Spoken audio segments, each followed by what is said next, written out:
Gratefully acknowledging the presence of members of our board of directors, Senator Clary, Senator Westmoreland, Ms. Harnage, as well as the presence of special guests. I welcome you to today's talk on the Shelby Dynasty by Mr. O. Max Gardner III. Today's talk is part of our school's Classical Foundations program, whose mission is to provide Pinnacle Classical Academy students, faculty, and community leaders with a deeper understanding of local history and of the nation's founding principles and application to modern life through historical and economic works as a part of the school's curriculum and through a series of academic events. At the base of the seal of the Pinnacle Classical Academy ring is the Cleveland County seal, to remind us always of where we come from and of Cleveland County's support of our education and our future. The history of our local area is so important. Today is April 19th, the anniversary of the battles of Lexington and Concord, the first battles of the Revolutionary War. In October 1780, 5.5 years after the Revolutionary War began, Colonel Benjamin Cleveland and Colonel Isaac Shelby, after whom our country and city would later be named, played a pivotal role in the American Revolution nearby at the Battle of Kings Mountain. Apart from that generation of our nation's founding, few have shaped our history to the extent of the Shelby Dynasty. The National Park Service notes that Shelby was home to several political leaders in the first half of the 20th century, a group that became known as the Shelby Dynasty. The Shelby Dynasty wielded influence on every level, from local to state to national politics, and the legacy of these leaders endures today. How very honored we are by the presence of our speaker today. Mr. Gardner is perhaps the best-known consumer bankruptcy attorney in the United States. His position on the front line of the war against predatory lenders has captured the attention of ABC, CNN, Businessweek, the New York Times, the Washington Post, and many other news outlets across the country. Mr. Gardner received his undergraduate degree from the University of North Carolina at Chapel Hill and graduated with high honors from the UNC School of Law, where he was president of the Student Bar Foundation and named the Outstanding Law School Graduate. During his years in our nation's capital, Mr. Gardner worked on thousands of cases involving the Federal Trade Commission, the Interstate Commerce Commission, and the Bankruptcy Code. During his years of practice, Mr. Gardner has tried 102 jury cases to a final verdict. He was successful in all but 2 of those cases, one of which he retried and won. What a privilege it is to learn about the Shelby Dynasty from our speaker, Mr. O. Max Gardner III. Please join me in giving him a warm welcome.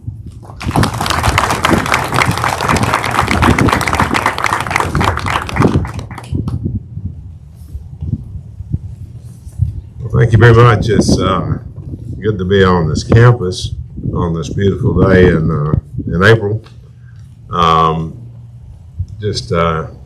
As a matter of coincidence, today is the birthday of my late son, Max Gardner IV. He would have been 53 years old today. Was killed by a drunk driver in 2005. So we have our ups and downs in life, that's for sure. But I'm not here to talk about that. I'm here to talk about my grandfather and my grandmother and give you a little history about our county.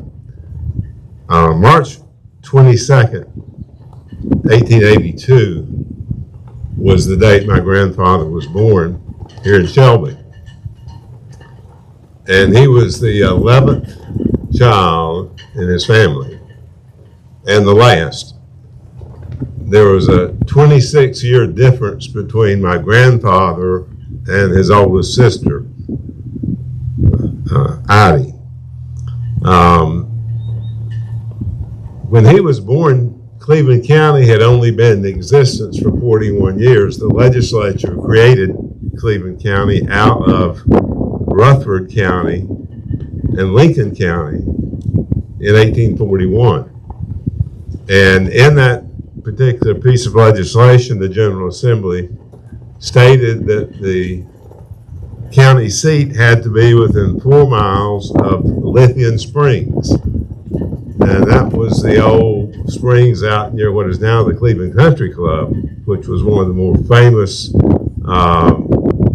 medicinal areas in this part of the country, thinking that if you would come there and consume that water, it would somehow improve or maintain your health. There was a big dispute about where the county seat should be located, and finally James Love, who was the great-grandfather of my grandmother, Fay Webb Gardner, donated 147 acres of land to form the city of Shelby.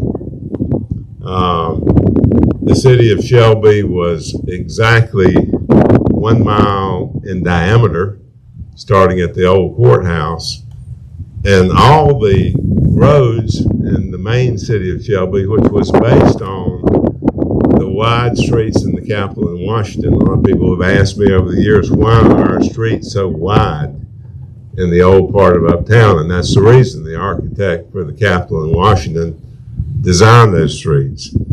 Of course, Shelby was named in honor of Colonel Isaac Shelby, a Revolutionary War hero, and Cleveland County was named in honor of Colonel Benjamin Cleveland, who was also a hero of the Revolutionary War. One kind of odd thing about that is Cleveland's name was Cleavland, and that was the original name of this county. And I think some 10 years later, the legislature changed the name to take the E out and make it Cleveland. But all your streets uptown, like Marion Street, that's after Lieutenant Colonel Francis Marion. Lafayette is General Marquis de Lafayette. DeKalb is General Baron John DeKalb. Warren Street was named after Major General Joseph Warren. Morgan Street was named in honor of General Daniel Morgan. Graham Street was named in honor of Colonel Joseph Graham. And Sumter Street was named in honor of General Thomas Sumter, all Revolutionary War heroes or heroes of the Battle of Kings Mountain, which was probably the most decisive battle of the Civil War. But when my grandfather was born in 1882, the population of this county was 18,000 people. I think we've got more in Shelby today than we had in the entire county back in 1882. His father, Oliver Perry Gardner, was a medical doctor. He had made a substantial amount of money before the Civil War, but lost all of his property after the war when General Stoneman's army, representing the United States from Tennessee, occupied Shelby and Cleveland County. And that occupation continued after the war until about 1875. And so by the time my grandfather was born, Dr. O.P. was doing the best he could to treat patients as a doctor with a horse and carriage, and that was the extent of the income that he had. So he was certainly not a wealthy person at all. Governor Gardner's mother, Mary Young, died when he was 10 years old, and his father, O.P. Gardner, died when he was 17. And he was pretty much raised by his older sisters, two of whom were married. Their home was on, Dr. O.P.'s original home was on West Marion Street, just barely in the city limits, and 2 blocks over from where Sunset Cemetery is.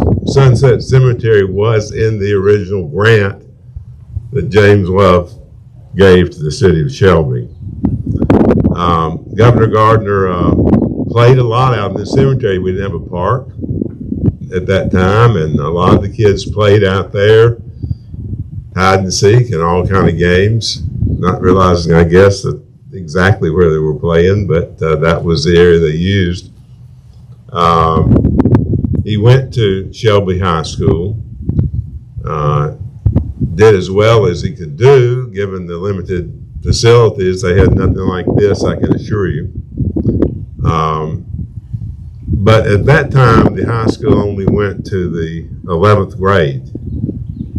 And when he graduated, he played six-man football for Shelby High School. He got an offer of a scholarship to go to NC State and play football, what was then called A&M University. It was a military university in Raleigh, North Carolina, A&M. And he was the only student in this area that was awarded that scholarship. His oldest sister, Heidi, was concerned that he did not have enough educational background to go that first year, so she took him to Tennessee and personally schooled him for a year to kind of catch up, because he never was able to go to the 12th grade. When he finished his work with his sister Heidi in Tennessee, he came back to Shelby and found out he didn't have enough money to travel from Shelby to Raleigh to enter A&M in January of 1900. So his sisters had a bake sale, believe it or not, and raised $45 at the bake sale, and that was enough to get him enough money to travel from Shelby to Raleigh and to pay for his books and what he needed to start out as a first-year freshman at NC A&M. At NC and A&M, he was president of the student body. He was a football player. And I say he was one of the first people in the country to win the Heisman Trophy. Now, you've got to follow me a little bit on this.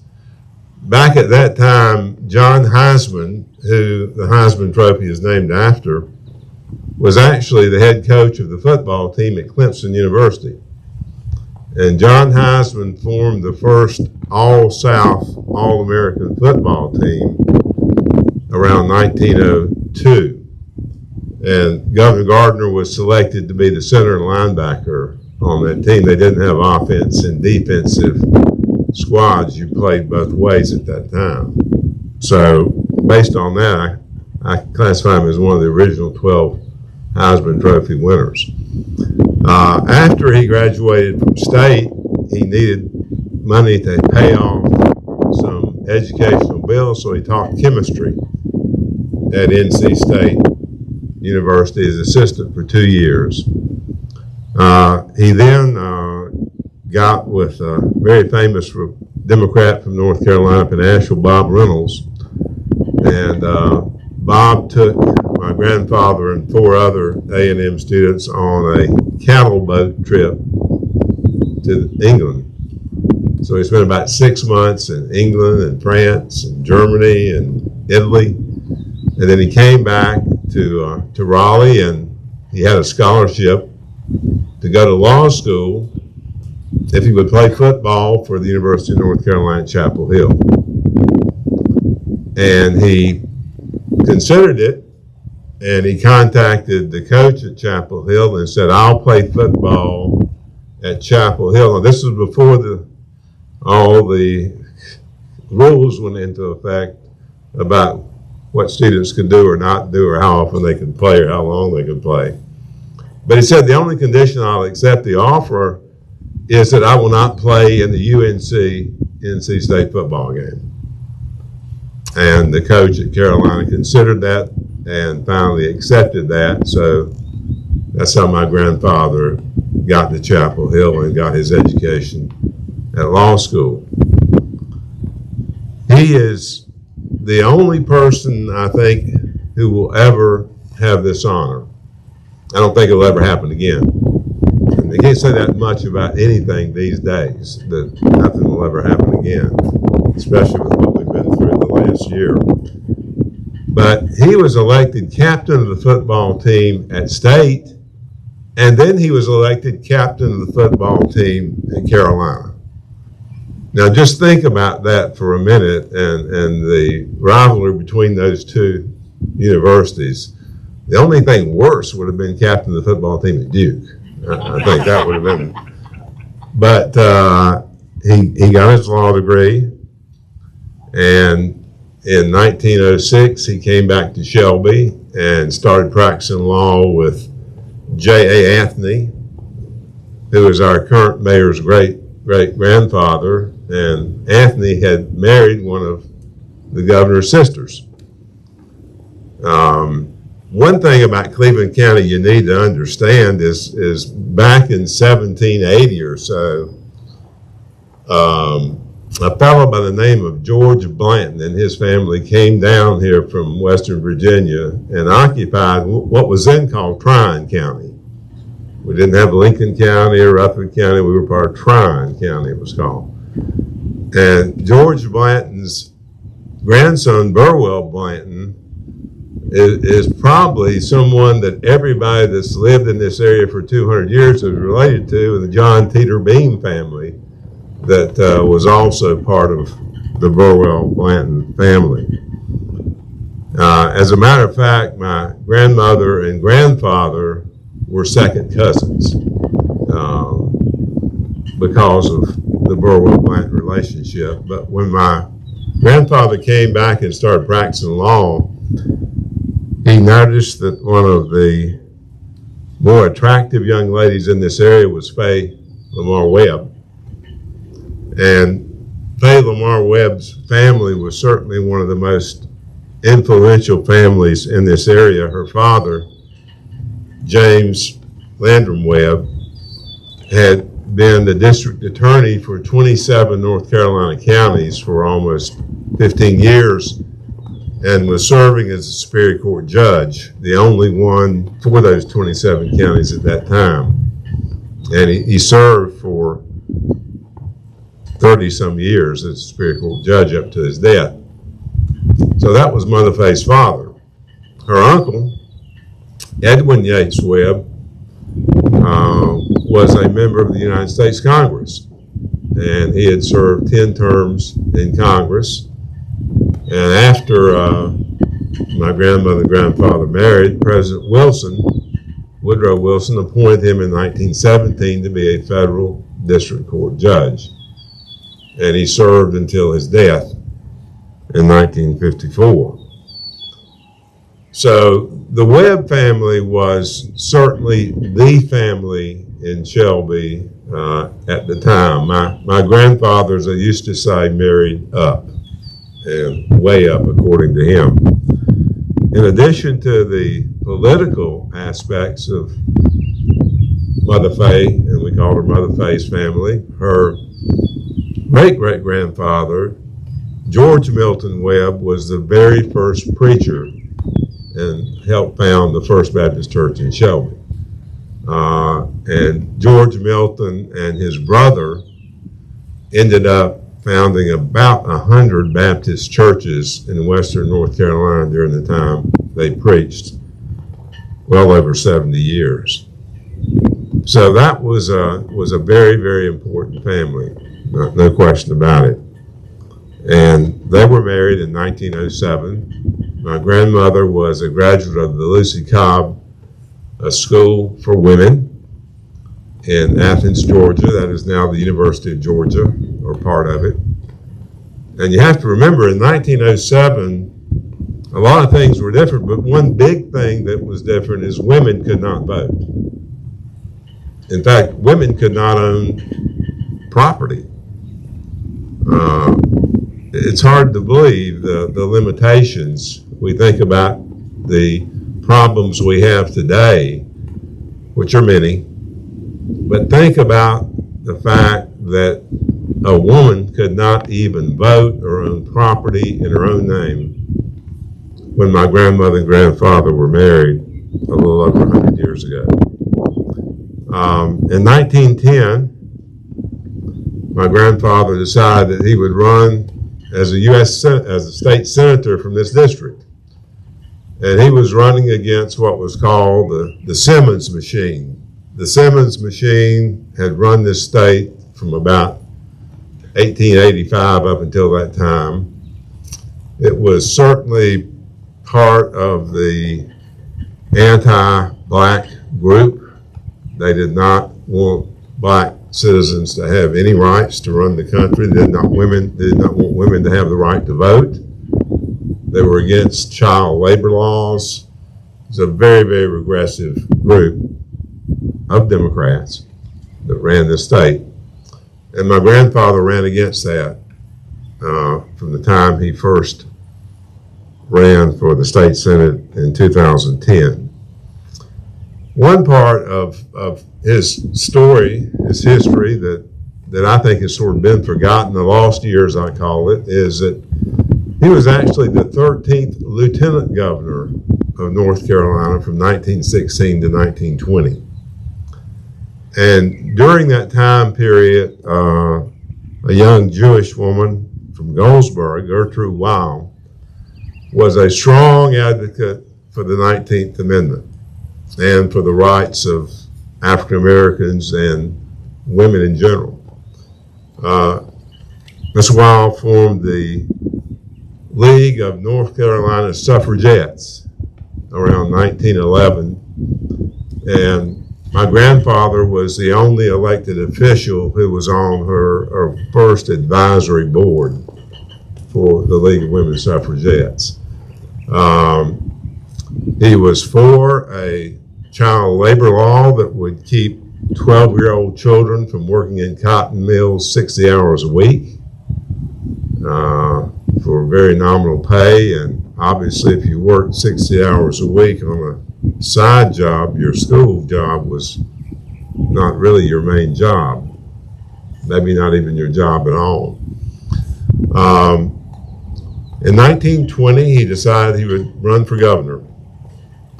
And he was running against the same machine, the Senator Simmons machine that I mentioned before. And the three things they used against him in that campaign was, number one, he was for the 19th Amendment.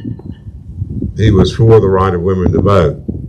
Two, he was for the child labor laws that would limit the time a child could work in a textile mill.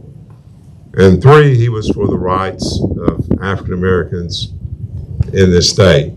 Cleveland Cloth Mill that he formed was the very first textile mill in the South, as far as I know, that hired African American workers. And Cameron Morrison, if you've ever gone to Charlotte, which I'm sure you all have, you crossed the Cameron Morrison Bridge on the Catawba River. That's named for Cameron Morrison. Morrison was the Simmons machine candidate. And it was probably the nastiest campaign in the history of this state. I remember seeing flyers out at Gardner Webb University in the Dover Library and in my grandmother's scrapbooks and at Wilson Library at UNC that would show my grandfather walking down a back alley of Fayetteville, North Carolina with a black woman on one arm and a white woman on the other. And, you know, is this who you want to be your leader? Obviously, the implications of that kind of flyer are pretty obvious.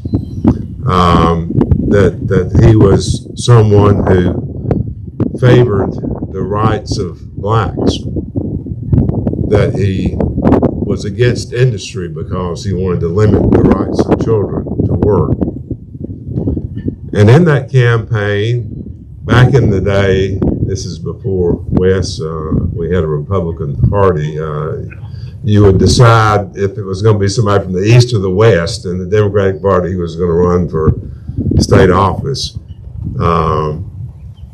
And Cam Morrison obviously was the candidate. The West had it that year in 1920, so we were going to get somebody from the western part of the state was going to be governor. The next year, 4 years, would be some Democrat from the East. But when all the votes were finally counted in the runoff, which was in effect the general election, my grandfather lost by 87 votes. 87 votes. It's less than one vote per county. And he did not ask for a recount. He did not question the results, although many did. He accepted the defeat and said, I'll come back. I'll be back one day. Came back to Shelby, practiced law, and then in 1928, he ran for governor again.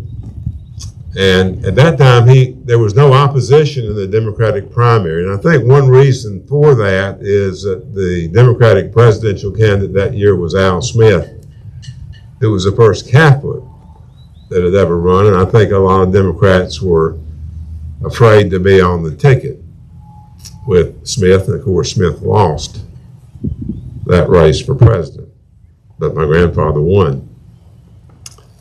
And some of the things that he accomplished when he was governor, I know that the last time I was here, we were talking about the book, The Paradox of North Carolina Politics by Rob Christensen.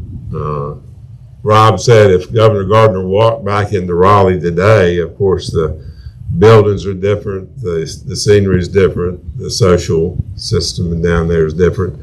But the structure of state government that he created while he was governor, pretty much the same. The departments, the organization, the funding, the way government is organized, that he completely had to reorganize during the Great Depression. He actually created through the General Assembly in a bill he proposed, the Consolidated University of North Carolina system, which now has 16 campuses.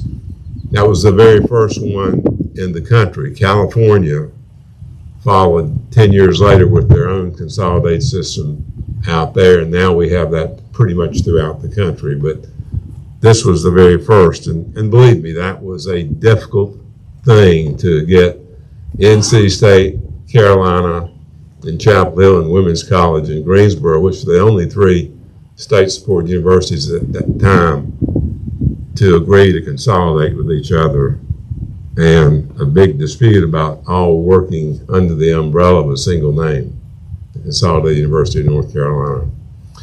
He also took over all the primary and secondary school systems in this state, and that the state would pay the teachers' pay. And the reason for that is some counties just didn't have enough money to pay teachers anything. Some could pay them barely enough money to ride to and from home to school to teach. And other wealthier counties paid much more. Now, of course, today we still have that same system, but different counties have supplements. They can pass taxes, special taxes, and pay teachers more.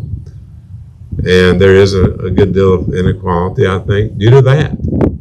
But not like it was in 1930. It's just hard to go back and see how different things were. But I think that was a big step forward to improving education in this state. The governor said many times that but for the scholarships he got to go to NCA&M and Chapel Hill, he would have never amounted to anything more than maybe the head of the Animal Protection Society in Cleveland County. In other words, in charge of what was then called the dog pound. Education got him to where he ended up. It was education, it was scholarships, it was work, it was hard work. It was from somebody who lost both parents before he was 17 years old that did this. Because his sisters had a bake sale, they got enough money for him to go and accept that first scholarship and go to Raleigh. Another thing he did as governor is he had the state take over the maintenance of all primary and secondary roads in North Carolina. Many counties had unpaved roads, or what they call roads. Some had some pretty good roads. But no county had enough money during the Great Depression to build or improve roads. So the state of North Carolina took that over.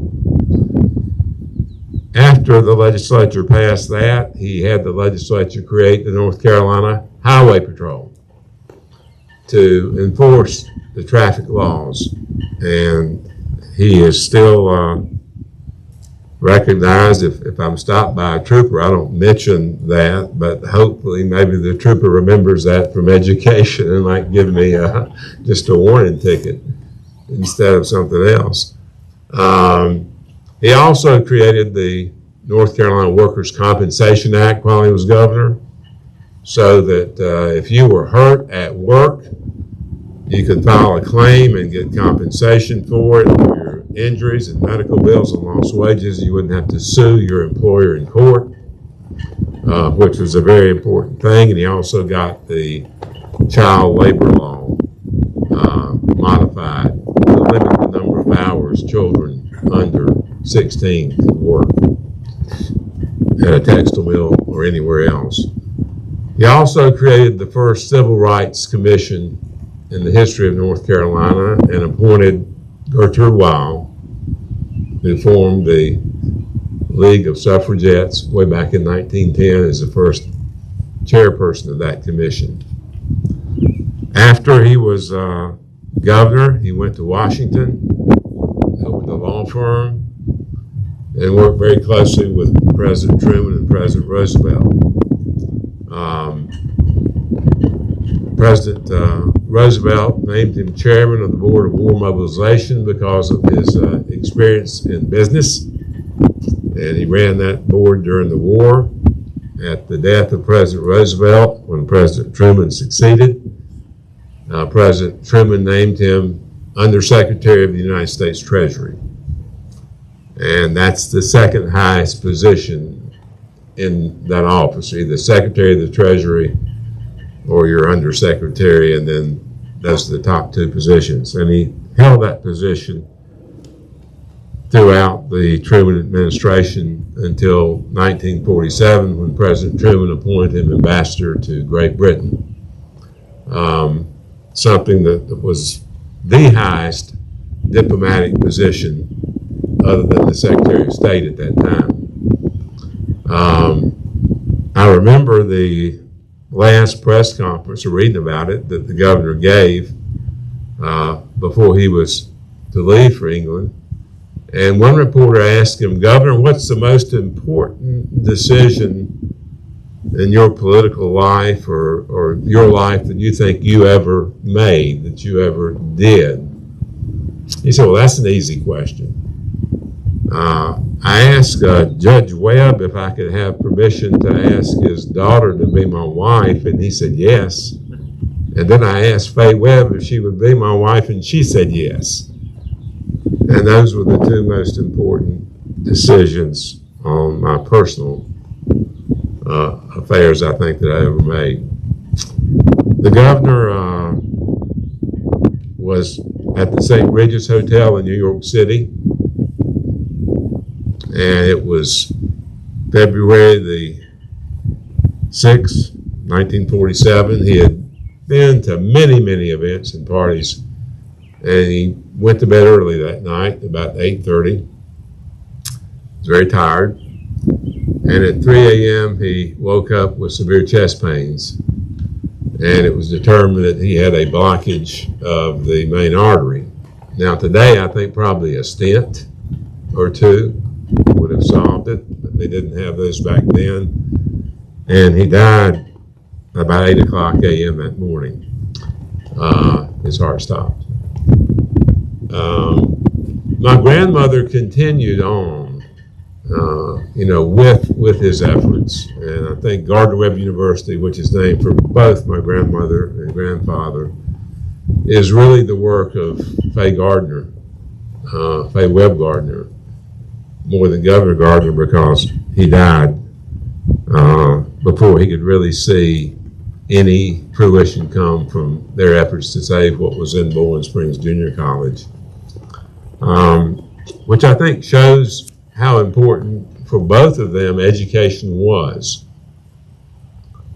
It was the key thing, the most important thing.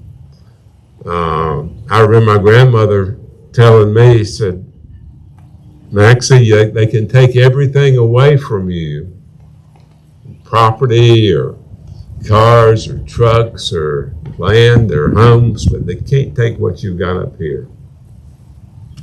What you've learned and what you know and your knowledge is something they can never take from you. And I've always tried to remember that, and I think that's a very important thing for all of you to remember. And I think the governor would be very proud of the education efforts in this county, of this institution. I've told Wes and Deb that I'm a strong advocate for public schools, but I'm never one that says you can't have it a different model or a different way. And I think that's one of the problems I see today in this country. I was lucky enough as a young boy to work for my uncle's law firm in Washington. I started when I was 7 years old. I think my uncle kind of did that for me because my dad died of multiple sclerosis in 1961, first contracted in 1950. And I think my Uncle Ralph thought maybe he should be a father figure for me. So I spent a lot of time in Washington from 1950 to I graduated from high school here in 1964. And I got to meet a lot of people. My Uncle Ralph was the chairman of President Kennedy's first birthday party. And he had an office in the West Wing, which I'm sure is totally illegal to raise campaign funds in the West Wing, but he did it anyway. And I had a chance to go in there every day, almost, and meet Bobby Kennedy and President Kennedy and others, just like I'm here now talking to you. And if I'd only had an iPod, you know, I could have had some pretty good photographs, I think. But I've been very fortunate all my life.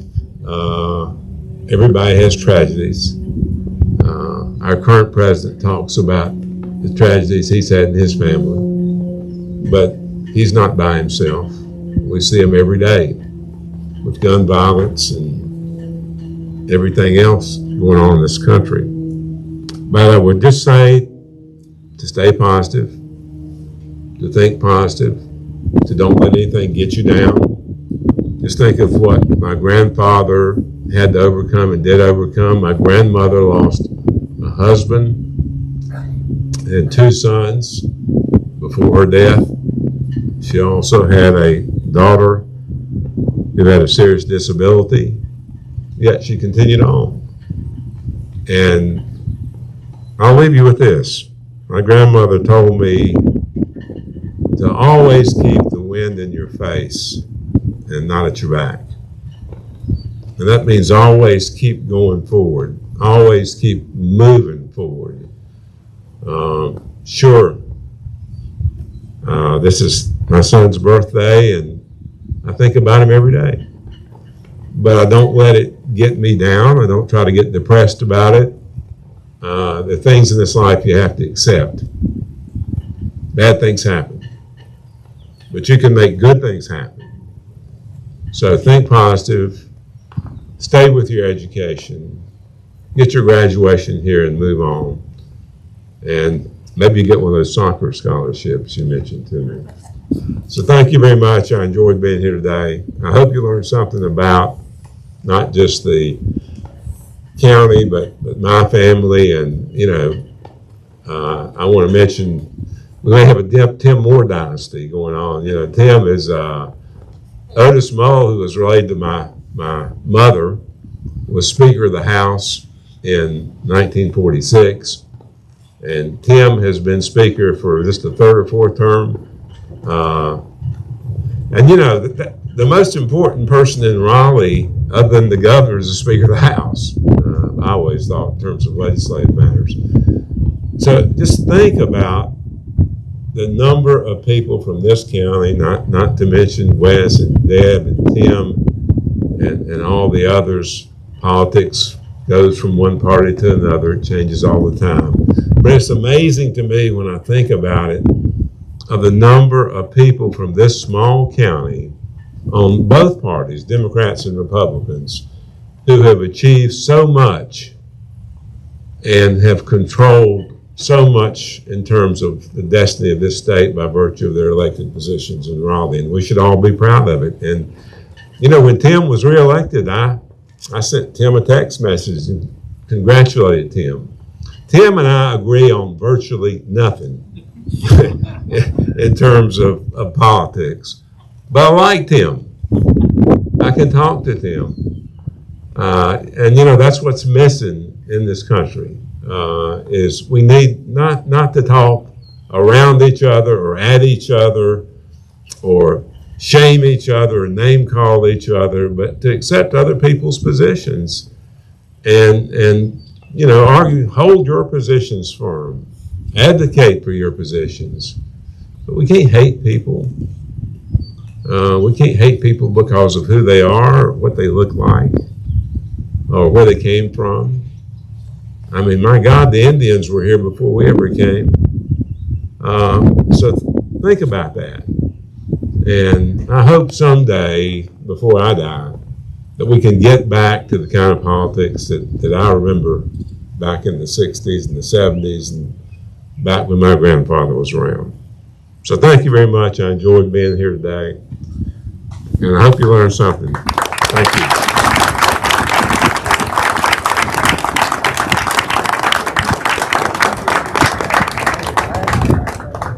Well, thank you so much, Mr. Gardner.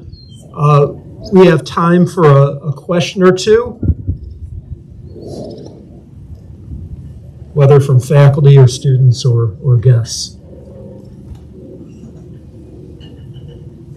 I have a question. What advice might you give to students who are thinking of law?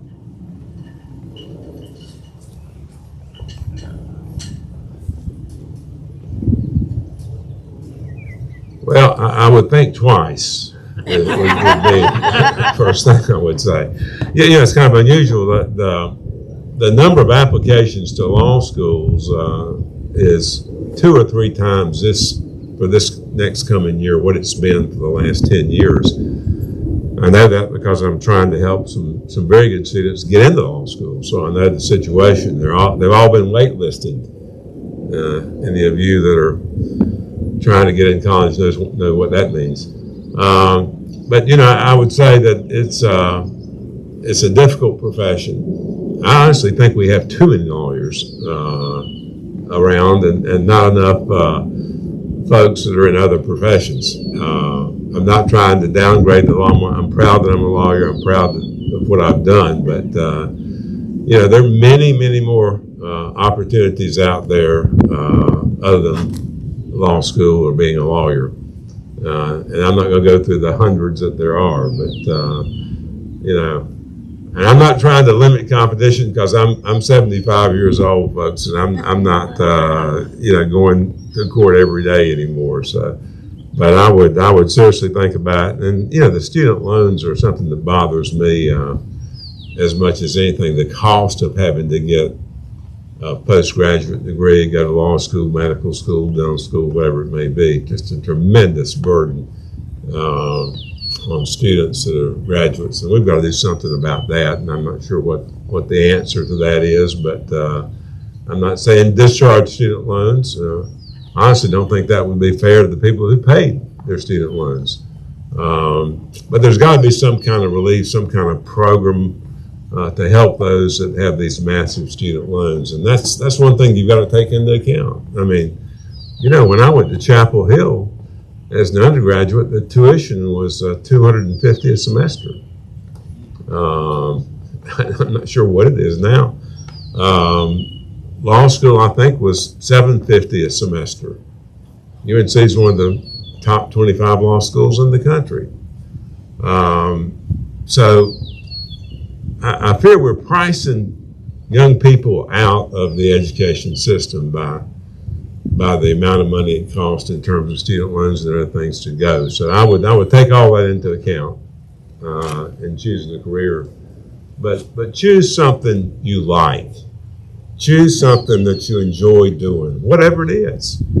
That's the main thing about this life, is to work and do something that you get personal satisfaction out of doing. And it doesn't matter if you're a pipe fitter or run a backhoe or you're some special machinist or you're a dentist or you're a nurse or whatever. Make sure it's something you love and you enjoy doing. And I think that that would be my advice.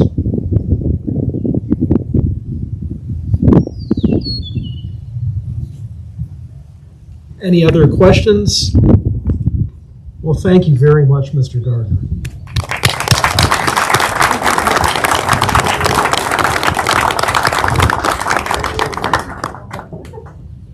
If you have a CCC class now, please head to your third period class.